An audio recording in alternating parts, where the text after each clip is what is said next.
नमस्कार, मैं हूं आपके साथ अर्जुन खजूरिया और आपका स्वागत है एसडीवी न्यूज पर।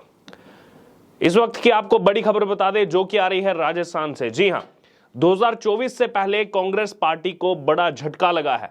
सचिन पायलट के करीबी सुभाष महरिया ने इस्तीफा दे दिया है कांग्रेस पार्टी से और भारतीय जनता पार्टी में शामिल हो गया। जी हां, इस वक्त की बड़ी खबर राजस्थान से अगर बात करें, ना ही केवल राजस्थान बल्कि लोकसभा चुनाव में भी बड़ा झटका कांग्रेस पार्टी को 24 से पहले। दरअसल चुनावी साल से गुजर रहे राजस्थान में कांग्रेस को एक बड़ा झटका लगा है। राजस्थान कांग्रेस के कद्दावर नेता और पूर्व केंद्रीय मंत्री सुभाष महरिया ने पार्टी से इस्तीफा दे दिया है।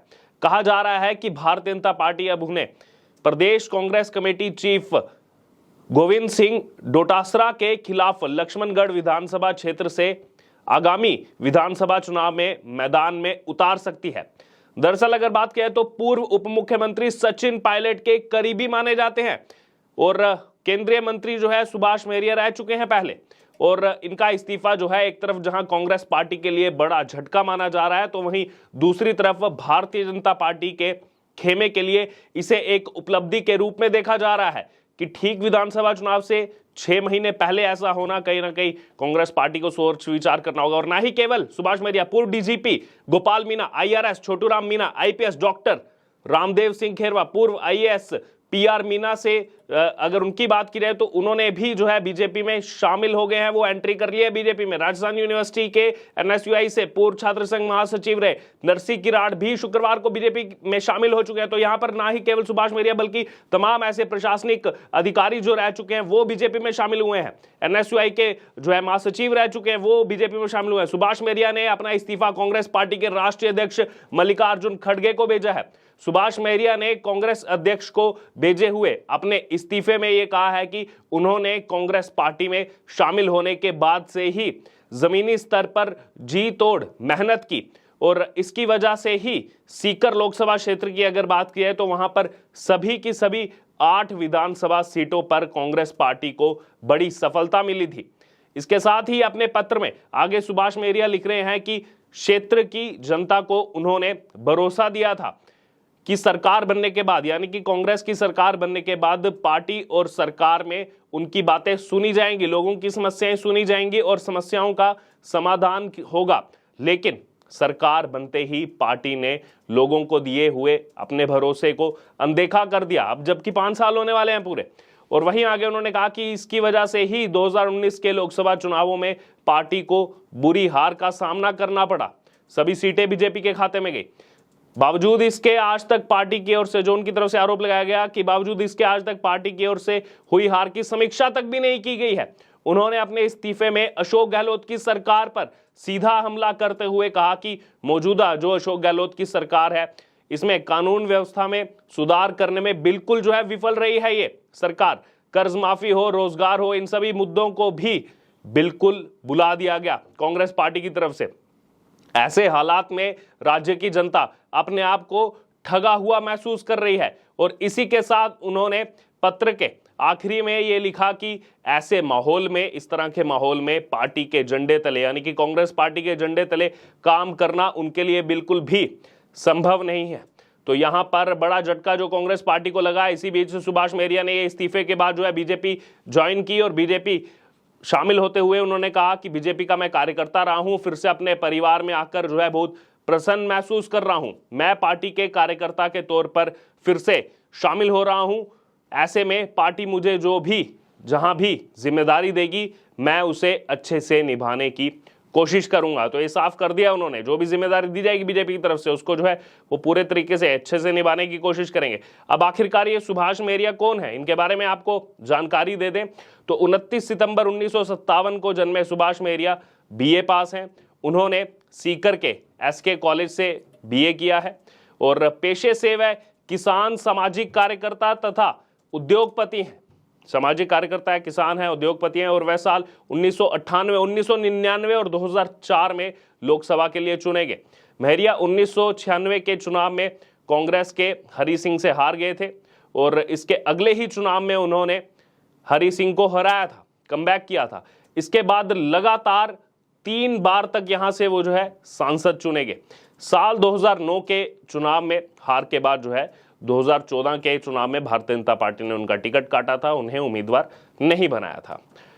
तो उस समय वो जो है पार्टी से नाराज हो गए थे और उसके बाद ही जो है 2019 में उन्होंने कांग्रेस के टिकट पर भारतीय जनता पार्टी के खिलाफ जो है चुनाव लड़ा था, नाराज होने के बाद। दरअसल अगर बात की जाए तो अटल बिहारी वाजपेयी सरकार में मंत्री रह चुके हैं सुभाष महरिया, एक प्रमुख जाट नेता हैं।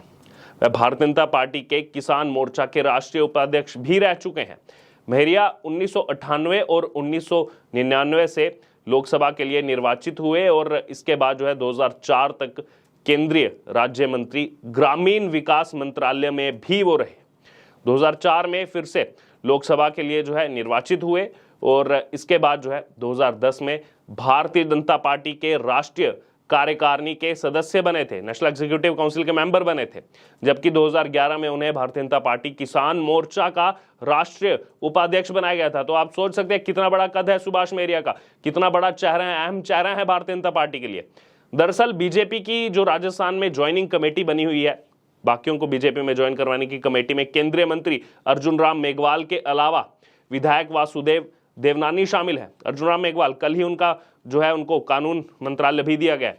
ये कमेटी जो है पूर्व प्रदेशाध्यक्ष सतीश पूनिया और प्रदेश प्रभारी अरुण सिंह ने तय की थी और अब जो है अभी के प्रदेशाध्यक्ष सीपी जोशी, प्रभारी और नेता प्रतिपक्ष राजेंद्र राठौड़ से ये कमेटी जो है राय मशवरे करने के बाद ही ये फाइनल करती है कि कोई नेता भारतीय जनता पार्टी में शामिल होगा या फिर नहीं होगा। और इसके बाद जो है ऊपर भारतीय जनता पार्टी के राष्ट्रीय अध्यक्ष जेपी नड्डा और जो हाई कमान है बीजेपी की सेंटर में, वहां से ही किसी नेता की ज्वाइनिंग पर आखिरी फैसला जो है वो लिया जाता है, उसकी पावर जो है उनके पास रहती है।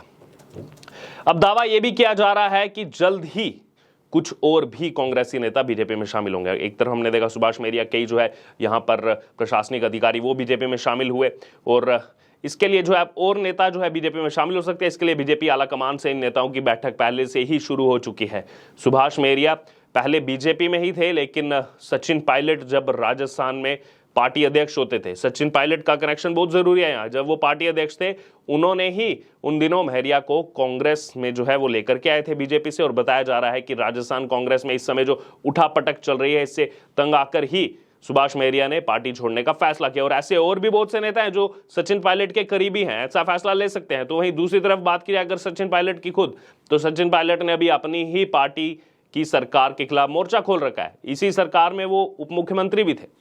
सचिन पायलट कई मुद्दों पर जो है इस समय अशोक गहलोत को घेरने का काम कर रहे हैं, अशोक गहलोत की सरकार को घेरने का काम कर रहे हैं। और हाल ही में पायलट ने जो है अजमेर से जयपुर तक 5 दिन की जन संघर्ष यात्रा भी निकाली थी। इससे पहले वो अनशन पर भी बैठे थे। तो यहां पर राजस्थान चुनाव में बेशक अभी कुछ महीनों का समय है, लेकिन राजस्थान चुनाव की जो राजनीति है वो गर्मा चुकी है इस समय।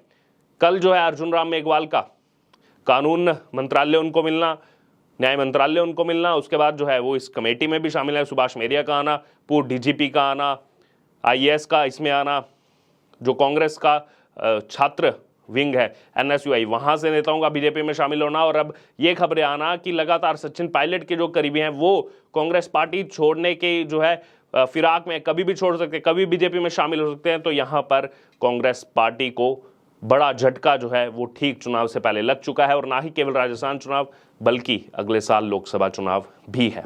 बहरहाल अब इस पर आपका क्या कहना है, आपकी क्या राय है? सुभाष महरिया जो बीजेपी में शामिल हुए, तमाम कई और अधिकारियों के साथ, इस पर आपकी जो भी राय हो। और सचिन पायलट का खेमा जो है लगातार नाराज चल रहा है अशोक गहलोत से, वो ऐसा फैसला आने वाले दिनों में और भी नेता जो है ले सकते हैं। इस पर आपकी जो भी राय हो आप हमारे साथ कमेंट बॉक्स में शेयर कर सकते हो और इससे जुड़े तमाम अपडेट के लिए बने रहिए हमारे साथ। धन्यवाद।